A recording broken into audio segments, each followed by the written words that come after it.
So hello all, welcome to our channel. If you like the content of this channel, please like, comment and subscribe. So today we bring one practical session where we will discuss about the fuse box of a Mahindra tractor. This particular wiring harness you can see here uh, is from Mahindra tractor and which is ordered to explain you in detail. So today we will discuss about the fuse box and the relay. You can see here, this is our fuse box and these are the relays which are mounted on the fuse box. So before going to the fuse numbering and all those things, first we will try to understand the packaging provision in this particular fuse box. So you can see here, so this is one particular provision, mounting provision, which is given on this particular point.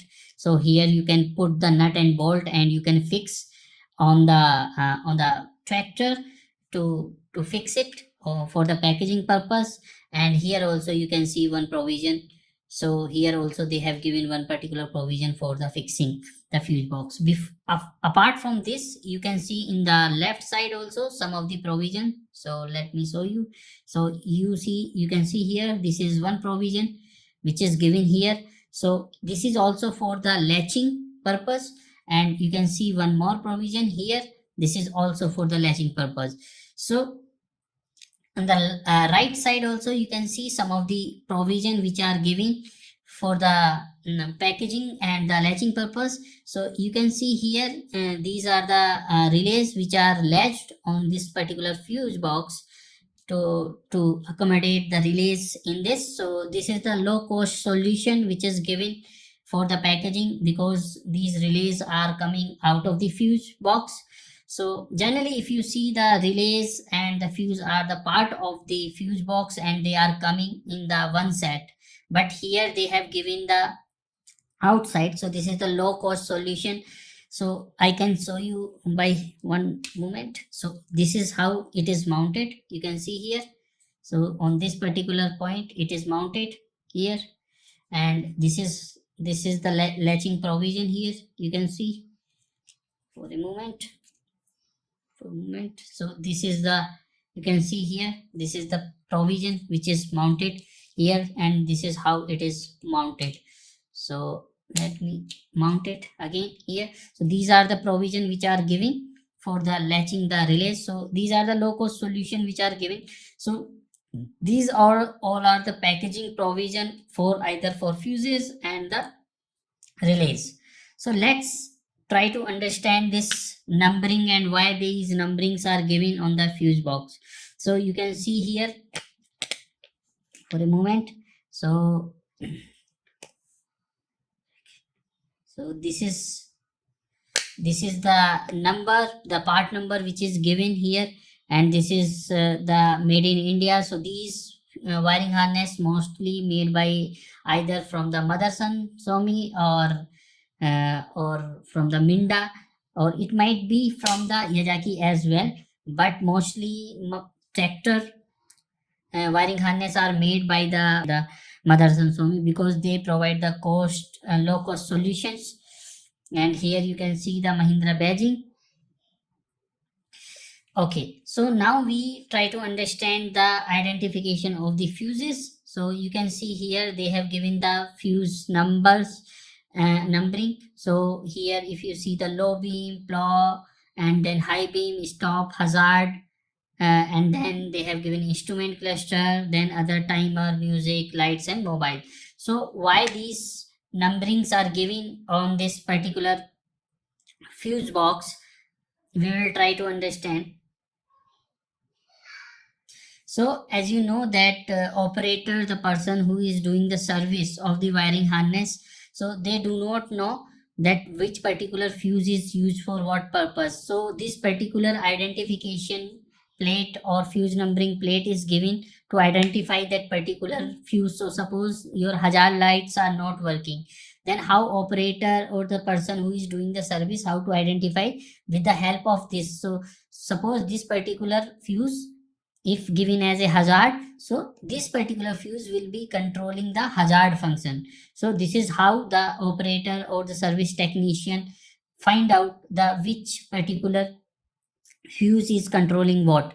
So just I'm just removing this, and then we will see what it is inside. So just, so here you can see some of the fuse are given here. So these fuse are actually the spare fuses which is used. Suppose one or two fuses are blown, then they can immediately change from this rating. So here also the rating also given, and inside is the fuse puller which is given to pull out the fuse from the fuse box. So if you see here, these are the fuses here, and if you want to pull out any one of the fuse, so then you have to just take like this, and like this it will come out. So this is how you can take out the fuse from the fuse box.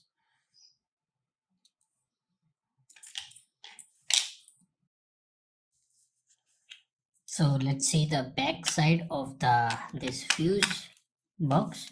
So here you can see this is the back side of the fuse, and the extreme left and the extreme right are the input for the different loads. So you can see here, these are the extreme left, where you will see only three wires in the this left side and the two wires in the uh, extreme right side. So these are very thick wires which are taken from the battery or the alternator to this fuse box.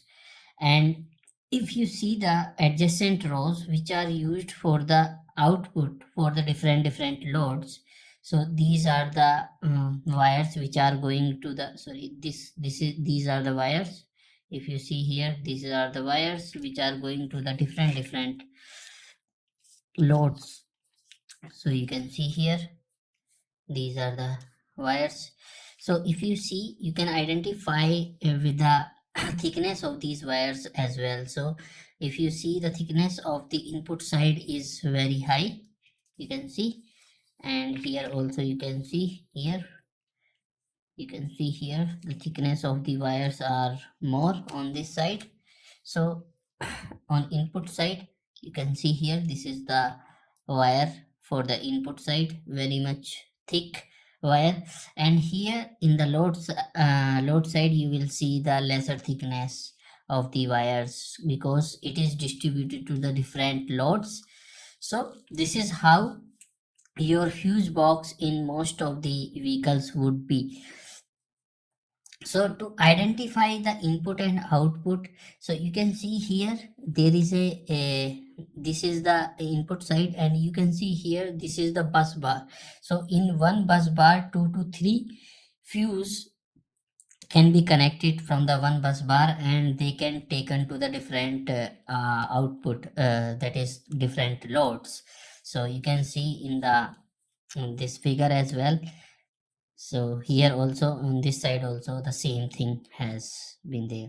So apart from this, let's talk about something about the relay. So if you see, these are the relay which are used for the high beam and low beam headlamp relays.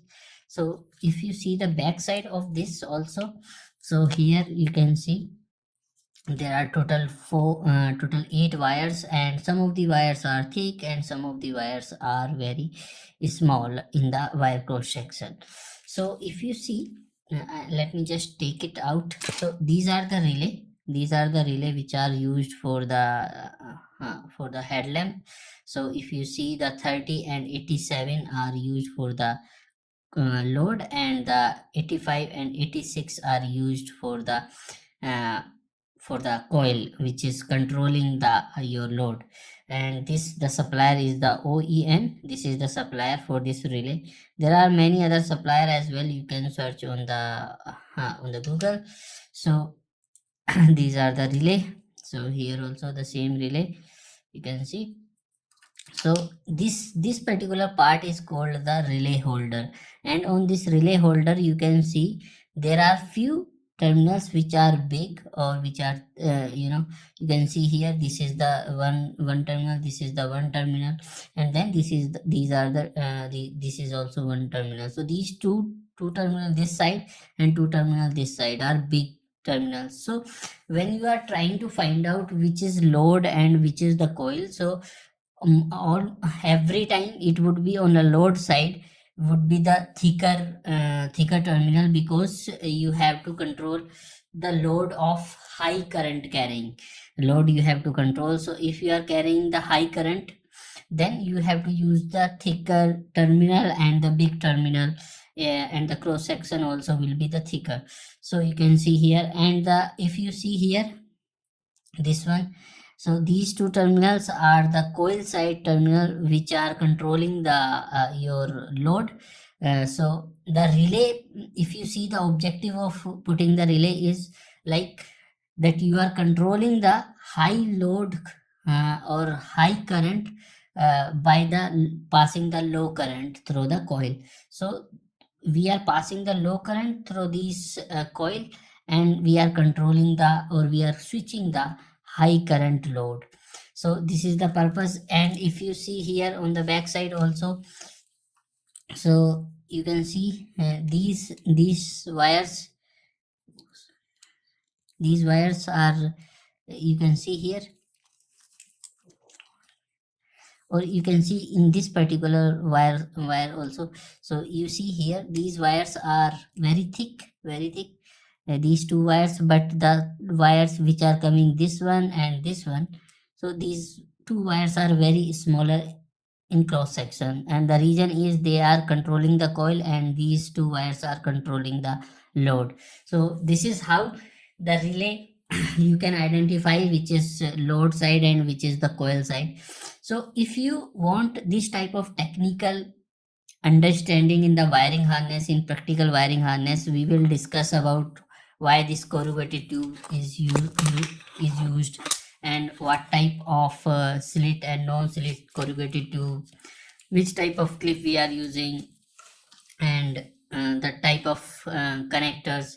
So if you want this type of technical video further, you please comment in the comment box so that we can make a few more videos on this in future. Thank you for your time.